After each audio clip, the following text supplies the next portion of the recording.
ಒಂದು ಸಂದೇಶ ಏನಪ್ಪಾ ಅಂತಂದ್ರೆ, ಇವತ್ತು ಯಾರ ವಿಷಯದಲ್ಲಿ ನಾವು ಧ್ಯಾನ ಮಾಡೋಣಪ್ಪ ಅಂತಂದ್ರೆ, ನಾವು ನೋಡ್ತೇವೆ ಇವತ್ತು ಆಲ್ರೆಡಿ ದೇವರ ಮಕ್ಕಳಾಗಿರುವಂಥವ್ರು, ಆಲ್ರೆಡಿ ವಿಶ್ವಾಸಿ ಮಕ್ಕಳಾಗಿರುವಂಥವ್ರು ಅಪವಾದಿಯ ದಾಳಿಗೆ ಒಳಗಾದಂಥವರ ಒಂದು ಗುರುತುಗಳು. ಮತ್ತೊಂದ್ಸಲ ನಾನು ರಿಪೀಟ್ ಮಾಡ್ತೇನೆ. ಶತ್ರು ಆಗಿರುವಂತ, ಅಪವಾದಿ ಆಗಿರುವಂತ, ಸೈತಾನನ ದಾಳಿಗೆ ಒಳಗಾದವರ ಕೆಲವೊಂದು ಗುರುತುಗಳು. ಅರ್ಥ ಆಗ್ಲತ್ತದ್ರಿ? ಈಗಾಗಲೇ ಶತ್ರು ಅಂತಕ್ಕಂಥ ಸೈತಾನನು ನನ್ನ ಮೇಲೆ, ನನ್ನ ಆತ್ಮೀಯ ಜೀವಿತದ ಮೇಲೆ ಆತನು ದಾಳಿ ಮಾಡಿದ್ದಾನೆ ಅಂತಕ್ಕಂಥದ್ದು ಒಂದು 2 ಅಥವಾ 3 ಗುರುತುಗಳನ್ನ ನಾವು ನೋಡ್ಕೊಳ್ಳೋಣ ಅಂತೇಳಿ.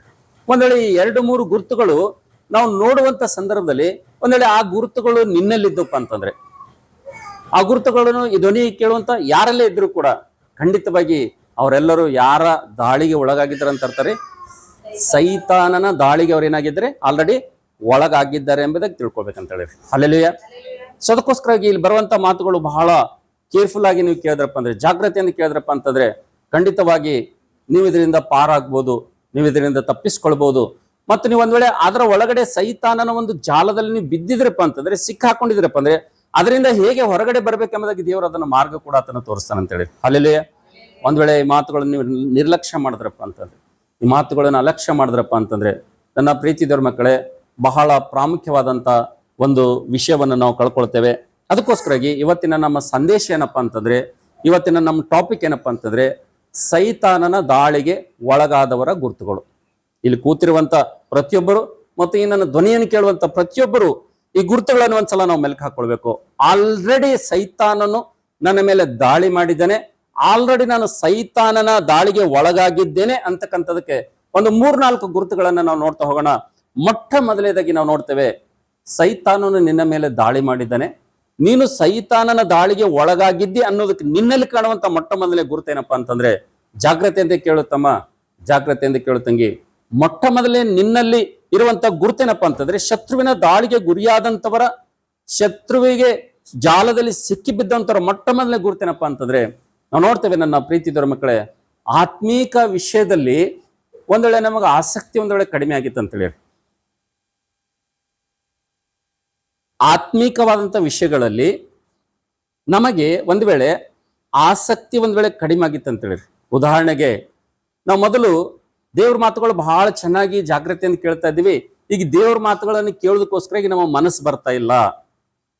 ಮೊದಲನೇದು, ನಾವು ಇದಕ್ಕಿಂತ ಮೊದಲು ಪ್ರಾರ್ಥನೆ ಅಂದ್ರೆ ನಾವು ಬಹಳ ಮನಸ್ಸು ಬರ್ತಿತ್ತು, ಪ್ರಾರ್ಥನೆ ಮಾಡ್ಬೇಕಂದ್ರೆ ಮನಸ್ಸು ಬರ್ತಾ ಇತ್ತು, ಪ್ರಾರ್ಥನೆ ಮಾಡ್ಬೇಕಂದ್ರೆ ಮನಸ್ಸು ಬರ್ತಾ ಇತ್ತು, ಪ್ರಾರ್ಥನೆ ಸಮಯ ಯಾವಾಗ ಆಗ್ತದ, ಪ್ರಾರ್ಥನೆ ಟೈಮ್ ಯಾವಾಗ ಆಗ್ತದ, ಪ್ರಾರ್ಥನೆ ಯಾವಾಗ ಕೂತ್ಕೊಳ್ಬೇಕಂತೇಳಿ ಅವಾಗ ನಮಗೆ ಏನಾಗ್ತದೆ ಅಂದ್ರೆ ನಮ್ಮ ಮನಸ್ಸು ಪ್ರಾರ್ಥನೆಗೋಸ್ಕರವಾಗಿ ಹಾತೊರಿತಾ ಇತ್ತು ಆ ಸಮಯಕ್ಕಾಗಿ. ಆದ್ರೆ ಇವಾಗ ಆ ಪ್ರಾರ್ಥನೆ ಮಾಡ್ಲಿಕ್ಕೆ ನಮಗ್ ಮನಸ್ಸು ಬರ್ತಾ ಇಲ್ಲಪ್ಪ ಅಂತಂದ್ರೆ, ನಾನು ಮಾತಾಡ್ತಾ ಆಗ್ಲತ್ತದ್ರಿ. ಮೊದಲ ನಾವು ಪ್ರಾರಂಭದಲ್ಲಿ ದೇವರನ್ನ ನಂಬಿದಾಗ ನಾವು ದೇವ್ರ ಮಾತುಗಳನ್ನು ಕೇಳ್ಬೇಕಪ್ಪ ಅಂದ್ರೆ ಹಪಾಪಿ ಇರ್ತೈತೆ ನಮಗೆ. ದೇವ್ರ ಮಾತುಗಳನ್ನು ಕೇಳ್ಬೇಕು, ದೇವ್ರ ಮಾತುಗಳನ್ನು ಕೇಳ್ಬೇಕು, ದೇವ್ರ ಮಾತುಗಳನ್ನು ಕೇಳ್ಬೇಕು, ಅಷ್ಟೊಂದು ಆಸಕ್ತಿ ಇರ್ತೈತೆ. ಯಾಕಂದ್ರೆ ಲೋಕದ ಮಾತುಗಳು ಕೇಳಿ ಕೇಳಿ ಅದನ್ನ ನೋಡಿ ಅದರಿಂದ ನಾವು ಇಲ್ಲಿ ಬಂದಿದ್ದೀವಿ.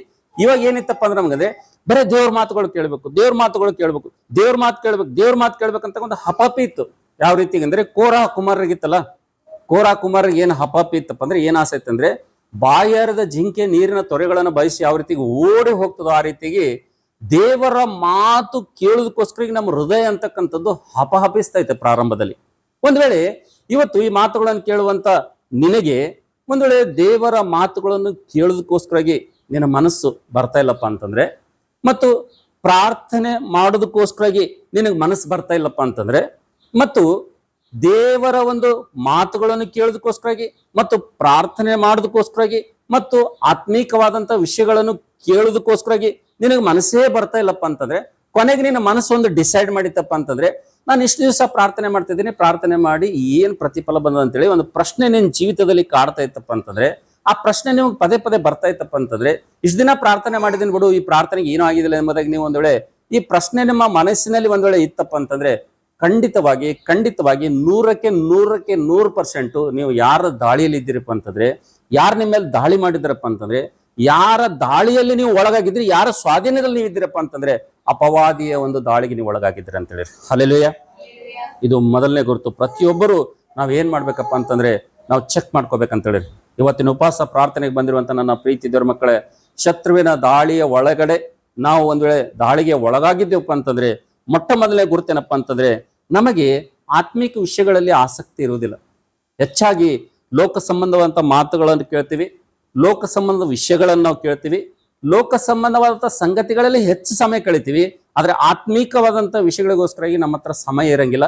ಒಂದ್ ವೇಳೆ ಆತ್ಮಿಕವಾದಂಥ ವಿಷಯಗಳಿಗೋಸ್ಕರಾಗಿ ಸಮಯ ತೆಗೆದವಪ್ಪ ಅಂತಂದ್ರೆ ಆ ಸಮಯ ಕೂಡಿ ಬಂತಪ್ಪ ಅಂದ್ರೆ ಅಲ್ಲಿ ನಾವು ಇನ್ವಾಲ್ವ್ ಆದೇವಪ್ಪ ಅಂದ್ರೆ ಅಲ್ಲಿ ನಮ್ಗೆ ಏನ್ ಅನ್ಸ್ತದಪ್ಪ ಅಂತಂದ್ರೆ ಮನಸ್ಸೇ ಬರಂಗಿಲ್ಲ. ಅದ್ರಾಗನು ದೇವರ ವಾಕ್ಯ ಹೇಳತ್ರ ಮನಸ್ಸು ಬರಂಗಿಲ್ಲ, ದೇವ್ರ ವಾಕ್ಯ ಕೇಳತ್ರ ಮನಸ್ಸು ಬರಂಗಿಲ್ಲ, ಪ್ರಾರ್ಥನೆ ಮಾಡೋರಿಗೆ ನೋಡಿ ಮನಸ್ಸು ಬರಂಗಿಲ್ಲ, ಪ್ರಾರ್ಥನೆ ತಾನು ಮಾಡೋದಕ್ಕೂ ಮನಸ್ಸು ಬರಂಗಿಲ್ಲ. ಒಟ್ಟಾರೆ ಒಂದೇ ಮಾತಲ್ಲಿ ಹೇಳ್ಬೇಕಪ್ಪ ಅಂತಂದ್ರೆ ಸೈತಾನನ ದಾಳಿಗೆ ಒಳಗಾದವರ ಮೊಟ್ಟ ಮೊದಲ ಗೊತ್ತೇನಪ್ಪ ಅಂದ್ರೆ ಆತ್ಮೀಕ ವಿಷಯದಲ್ಲಿ ಅವ್ರಿಗೆ ಆಸಕ್ತಿ ಅಂತಕ್ಕಂಥ ಇರಂಗಿಲ್ಲ, ಅದು ಪೂರ್ತಿ ಜೀರೋ ಆಗಿರುತ್ತೆ ಅಂತ ಹೇಳಿ. ಹಲ್ಲೆಲೂಯಾ.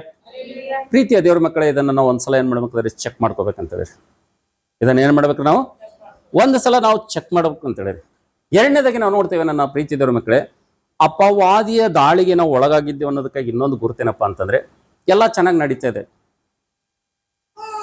ನಮ್ಮ ಕೆಲಸ ನಡೀತಾ ಇದೆ, ಉದ್ಯೋಗ ನಡೀತಾ ಇದೆ, ವ್ಯಾಪಾರ ನಡೀತಾ ಇದೆ, ಎಲ್ಲ ಚೆನ್ನಾಗಿ ನಡೀತಾ ಇದೆ, ಎಲ್ಲ ಸುಗಮವಾಗಿ ಎಲ್ಲ ಸರಳವಾಗಿ ನಡೀತಾ ಇದೆ ಅನ್ನುವಾಗಲೇ ಏನಾಗ್ತದಪ್ಪ ಅಂದ್ರೆ ಇದ್ದಕ್ಕಿದ್ದಾಗ ಏನಾಗ್ತದಪ್ಪ ಅಂತಂದ್ರೆ ನಮ್ಮ ಆರ್ಥಿಕ ಒಂದು ವಿಷಯದ ಮೇಲೆ ಪೆಟ್ಟು ಬೀಳಲಿಕ್ಕೆ ಪ್ರಾರಂಭ ಆಗ್ತದೆ.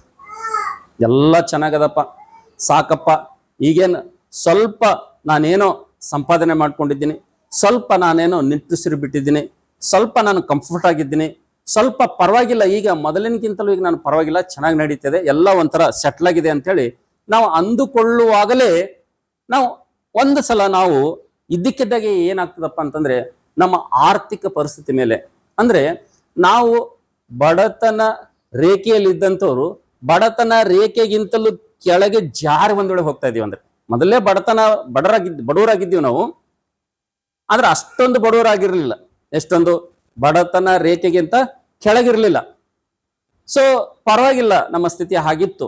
ಸ್ವಲ್ಪ ನಾವು ಮಾಡುವಂತ ಉದ್ಯೋಗ, ನಾವು ಮಾಡುವಂತ ವ್ಯಾಪಾರ, ನಾವು ಮಾಡುವಂತ ಕೂಲಿ, ನಾವು ಮಾಡುವಂತ ಕೈ ಕೆಲಸ, ಇದೆಲ್ಲವನ್ನು ಕೂಡ ಅದರಿಂದ ನಾವು ಸ್ವಲ್ಪ ಸ್ಯಾಟಿಸ್ಫೈ ಆಗಿ ಸಾಕಪ್ಪ ಅಂತೇಳಿ ನಾವು ಇಷ್ಟೇ ಸ್ಯಾಟಿಸ್ಫೈ ಆಗಿ ನಾವು ಒಂದೊಳೆ ಈ ಪ್ರಯಾಣವನ್ನು ಮುಂದೆ ತೆಗೆದುಕೊಂಡು ಹೋಗುವಂತ ಸಂದರ್ಭದಲ್ಲಿ ಇದ್ದಕ್ಕಿದ್ದ ಹಾಗೆ ಒಂದೊಳೆ ನಮ್ಮ ಆರ್ಥಿಕ ಪರಿಸ್ಥಿತಿ ಮೇಲೆ ಒಂದ್ ಪೆಟ್ಟು ಬೀಳ್ತಾ ಇತ್ತಪ್ಪ ಅಂತಂದ್ರೆ ಅದು ಯಾವ ರೀತಿಯಪ್ಪ ಅಂತಂದ್ರೆ ಇದ್ದಕ್ಕಿದ್ದಾಗೆ ಒಂದ್ ವೇಳೆ ಅಪಘಾತ ಆಯ್ತು, ಇದ್ದಕ್ಕಿದ್ದಾಗೆ ಆಸ್ಪತ್ರೆ ಖರ್ಚು ಬಂತು, ಇದ್ದಕ್ಕಿದ್ದಾಗೆ ಏನದಪ್ಪ ಅಂತಂದ್ರೆ ನಾವು ಯಾವುದಕ್ಕೋ ಎಂಬುದಾಗಿ ಆಲೋಚನೆ ಮಾಡಿ ಕಷ್ಟಪಟ್ಟು ಒಂದಿಷ್ಟು ಹಣವನ್ನು ಕೂಡಿಟ್ಟಿರ್ತೀವಿ. ನಾವು ಯಾವುದೋ ಒಂದು ವಿಷಯಕ್ಕಾಗಿ ಅದು ನೀಡಿರ್ತದೆ, ಅದು ಬೇಕಾಗಿರ್ತದೆ, ಅದು ಆ ವಿಷಯಕ್ಕೋಸ್ಕರಾಗಿ ನಾವು ಬಹಳ ಕೇರ್ಫುಲ್ ಆಗಿ ಎಲ್ಲವನ್ನು ತ್ಯಾಗ ಮಾಡಿ ಅದಕ್ಕೋಸ್ಕರಾಗಿ ಸ್ವಲ್ಪ ಒಂದು ಸಣ್ಣ ಒಂದು ಅಮೌಂಟ್ ಅನ್ನು ಇಟ್ಟಿರ್ತೀವಿ. ಆದ್ರೆ ನಮ್ಗೆ ಗೊತ್ತಾಗಿಲ್ಲ, ಸಡನ್ಲಿ ಏನಾಗ್ತದಪ್ಪ ಅಂದ್ರೆ ಆ ಅಮೌಂಟ್ ಮೇಲೆ ಏನಾಗ್ತದೆ ಅಂದ್ರೆ ದಾಳಿ ಬರ್ತದೆ. ಆ ಅಮೌಂಟು, ಆ ಒಂದು ಹಣ ನಮ್ ಕೈ ಬಿಟ್ಟು ಹೋಗುವಂತೆ ಸಡನ್ ಆಗಿ ಆಗ್ತದೆ. ಅಂತ ಸಂದರ್ಭದಲ್ಲಿ ನಾವು ಏನ್ ತಿಳ್ಕೊಬೇಕಪ್ಪ ಅಂತಂದ್ರೆ ಇದು ಶತ್ರುವಿನ ಅಪವಾದಿಯ ದಾಳಿಗೆ ನಾನೇನಾಗಿದ್ದೀನಿ, ಒಳಗಾಗಿದ್ದೇನೆ ಅಂತ ತಿಳ್ಕೊಬೇಕಂತೇಳಿ. ಯಾಕಂದ್ರೆ ನಾವು ನೋಡ್ತೇವೆ ಯೋಬನ ಕುಟುಂಬ ನೋಡುವಂಥ ಸಂದರ್ಭದಲ್ಲಿ, ಯೋಬನ ಜೀವಿತ ನೋಡುವಂಥ ಸಂದರ್ಭದಲ್ಲಿ ಪ್ರತಿದಿನ ಆತನ ತನ್ನ ಮಕ್ಕಳಿಗೋಸ್ಕರವಾಗಿ ಹೋಮಗಳನ್ನು ಯಜ್ಞಗಳನ್ನು ಅರ್ಪಿಸ್ತಾ ಇದ್ದನು. ಪ್ರತಿದಿನ ಆತನ ತನ್ನ ಮಕ್ಕಳಿಗೋಸ್ಕರಾಗಿ ಪ್ರಾರ್ಥನೆ ಮಾಡ್ತಾ ಇದ್ದನು. ಆತನು ಐಶ್ವರ್ಯವಂತನಾಗಿದ್ದನು. ಊಚ್ ದೇಶದಲ್ಲಿ ಆತನಂತ ಐಶ್ವರ್ಯವಂತರು ಬೇರೆ ಯಾರು ಆಗಿರಲಿಲ್ಲ. ಆದ್ರೆ ಒಂದ್ ದಿವಸ ಹಠತ್ತನೆ ಬೆಳಗ್ಗೆ ಏನಾಗ್ತದಪ್ಪ ಅಂತಂದ್ರೆ ತನ್ನ ಆಸ್ತಿ ಎಲ್ಲ ಏನಾಗ್ತದಪ್ಪ ಅಂತಂದ್ರೆ ಸರ್ವನಾಶ ಹೋಗ್ತದೆ ಅಂತೇಳಿ.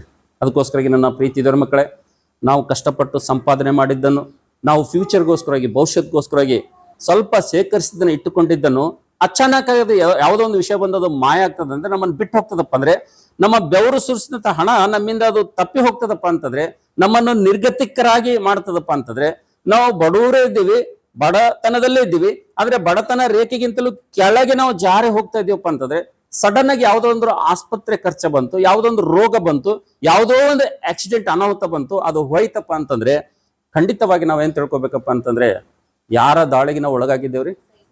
ಸೈತಾನ ದಾಳಿಗೆ ನಾವು ಒಳಗಾಗಿದ್ದೇವೆ ಅಂತ ತಿಳ್ಕೊಬೇಕಂತೇಳಿ. ಯಾಕಂದ್ರೆ ದೇವರು ಯಾವತ್ತೂ ಕೂಡ ಕೆಟ್ಟದಕ್ಕೆ ಆತನ ಸಂಬಂಧಪಟ್ಟವನಲ್ಲ ಅಂತೇಳಿ ದೇವರ ವಾಕ್ಯದಲ್ಲಿ ನೋಡ್ತೀವಿ ಅಂತೇಳಿ.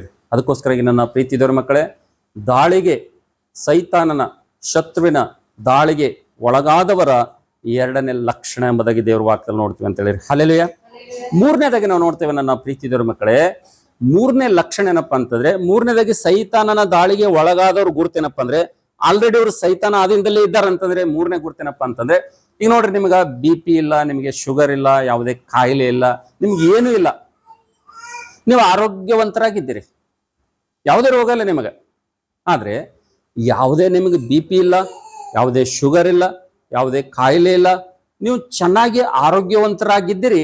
ಆರೋಗ್ಯವಂತರಾಗಿದ್ದರೂ ಕೂಡ ಒಂದ್ ವೇಳೆ ನಿಮಗೆ ದೇವರ ಮಾತುಗಳನ್ನು ಹೇಳುವಂತ ಸಂದರ್ಭದಲ್ಲಿ ನಿದ್ದೆ ಬರ್ತಾ ಇತ್ತಪ್ಪ ಅಂತಂದ್ರೆ, ಪ್ರಾರ್ಥನೆ ಮಾಡುವಂತ ಸಂದರ್ಭದಲ್ಲಿ ಪ್ರಾರ್ಥನೆಯಲ್ಲಿ ನಿಮ್ಗೆ ನಿದ್ದೆ ಬರ್ತಾ ಇತ್ತಪ್ಪ ಅಂತಂದ್ರೆ, ನೀವು ಮನೆಯಲ್ಲಿ ಕೂತಿರುವಂತ ಸಂದರ್ಭದಲ್ಲಿ ನಿಮ್ಮ ದಿನನಿತ್ಯದ ಕೆಲಸಗಳನ್ನು ಮಾಡುವಂತ ಕೆಲಸವನ್ನು ಮಾಡದೆ ಬಿಟ್ಟು ಅದು ಒಂದ್ ವೇಳೆ ಮಲ್ಕೊಳ್ಬೇಕು, ಪದೇ ಪದೇ ಮಲ್ಕೊಳ್ಬೇಕು, ಪದೇ ಪದೇ ನಿದ್ದೆ ಮಾಡ್ಬೇಕು, ಪದೇ ಪದೇ ಆರಾಮ್ ಮಾಡ್ಬೇಕಂತ ಒಂದ್ ವೇಳೆ ನಿಮ್ಗೆ ಅನಿಸ್ತೈತೆ ಅಂತ ಹೇಳಿ, ಯಾರ ದಾಳಿಗೆ ಒಳಗಾಗಿದ್ರಂತ್ರಿ? ನೇರವಾಗಿ ತಿಳ್ಕೊಳ್ಬೇಕು, ಯಾರ ದಾಳಿಗೆ ಒಳಗಾಗಿದ್ದಾರಪ್ಪ ಅಂದ್ರೆ ಸೈತಾನನ ಮತ್ತು ಅಪವಾದಿಯ ದಾಳಿಗೆ ಏನಾಗಿದ್ದಾರೆ, ಒಳಗಾಗಿದೆ ಅಂತ ಹೇಳ್ಬೋದು. ಏನೇ ಇಲ್ಲ. ಕಾಯಿಲೆ ಇದ್ದವ್ರಿಗೆ ಏನಾಗ್ತದ, ನಿರುತ್ಸಾಹ ಬರ್ತದ, ಬಲಹೀನತೆ ಬರ್ತದ, ಆಯಾಸ ಆಗ್ತದ. ಆದ್ರೆ ನೀನು ಆರೋಗ್ಯವಂತನಾಗಿದ್ದಿ, ದಷ್ಟಪುಷ್ಟ ಇದ್ದಿ, ನೀನು ತುಂಬಾ ಚೆನ್ನಾಗಿದ್ದಿ, ಎಲ್ಲ ಪರ್ಫೆಕ್ಟ್ ಆಗಿದೆ, ನೀನು ಹೆಲ್ತ್ ಪರ, ಶಾರೀರಿಕವಾಗಿ ನೀನು ನೋಡಿದಾಗ ನೀನು ಬಲಶಾಲಿನಿ ಆಗಿದ್ದಿ ನೀನು. ಬಟ್ ಯಾವಾಗ ನಿನಗೆ ಬೈಬಲ್ ಓದಬೇಕು ಅನ್ನೋ ಟೈಮ್ನಾಗ, ಯಾವಾಗ ದೇವ್ರ ಮಾತು ಕೇಳಬೇಕು ಅನ್ನಾಗ, ಯಾವಾಗ ಪ್ರಾರ್ಥನೆ ಮಾಡಬೇಕು ಅನ್ನಾಗ, ನೀನು ಪ್ರಾರ್ಥನೆ ಕುಂತಾಗನು ನಿದ್ದೆ ಬರ್ತದ, ಇನ್ನೊಬ್ಬರು ಪ್ರಾರ್ಥನೆ ಮಾಡಾಗನು ನಿದ್ದೆ ಮಾಡ್ತಿ. ಒಂದ್ ವೇಳೆ ದೇವರ ವಾಕ್ಯ ನೀನು ಓದಾಗನು ಬೈಬಲ್ ಹಿಡಿದ್ರೆ ಕಣ್ಣು ಮುಸ್ತಾವ ನಿನಗ. ಒಂದ್ ವೇಳೆ ಯಾರಾದ್ರೂ ಪ್ರಸಂಗ ಮಾಡುವಾಗನು ಚರ್ಚ್ನಾಗ ಕುಂತ್ಕೊಂಡು ಪಾಸ್ಟರ್ ವಾಕ್ಯ ಹೇಳಾಗನು ನೀನು ನಿದ್ದೆ ಬರ್ತೈತಪ್ಪ ಅಂದ್ರೆ, ನೀ ಯಾರ ಕಂಟ್ರೋಲ್ ನಲ್ಲಿ, ಯಾರ ಆಧೀನದಲ್ಲಿ ಇದ್ದಿ? ಮೂರನೇದಾಗಿ ಸೈತಾನನ ಆಧೀನದಲ್ಲಿ, ಸೈತಾನನ ಒಂದು ಬಂಧನದಲ್ಲಿ ಆಲ್ರೆಡಿ ನೀನೇನಾಗಿದ್ದಿ, ಸಿಕ್ಕಾಕೊಂಡಿದ್ದು ತಿಳ್ಕೊಬೇಕಂತ. ಇದು ಮೂರನೇದು, ಪ್ರತಿಯೊಬ್ಬರು ನಾವು ತಿಳ್ಕೊಳ್ಬೇಕು.